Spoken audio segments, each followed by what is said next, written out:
asengba nungsibagi maramchatse angakpani phajabada kalakpa phaude athibadasu athoiba oina oi mihauba leite leijaba kharada penthokna harauna lenthoi nungsijaba misak aduna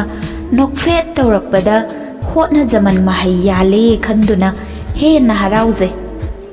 nungsiba mahaki maithongda awabagi mami ubada masada hena wajai mahaktabu nungainaba hotnabada masagi awaba pumba kawi akanba wahai amata haningde maral pumba iralni hainingi miraiba malakba mikupta haifam tawfam khangdabana tumba chaba yade nungsina mikyeng ama yenglakpada prithibida khwai nungaiba misakto oi chamjana nganglakpa wahaina amadi matawna thamoigi pothafam oi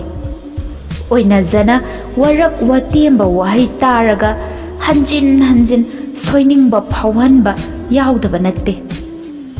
nungshiba misak adugi mapau puba message amatang ubada message adubu padringai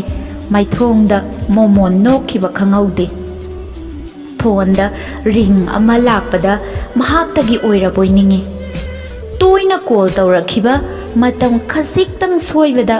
phone gi screen hanjin hanjin yengi charang nabado asaubada onkhiba khangaude adubu pendabagi wakatningbagi kholau pumba mahaki nuksina kauba mingauda pumnamak mangki phongdoktana utkhiba nungsibabu khangbiduna nungsi haina machindagi thoglakpada malemgi khwaidagi ina khunbido oi angakpani asengba nungsiba maduna oiba tai asengba nungsibada sakchu anem awang leite hainariba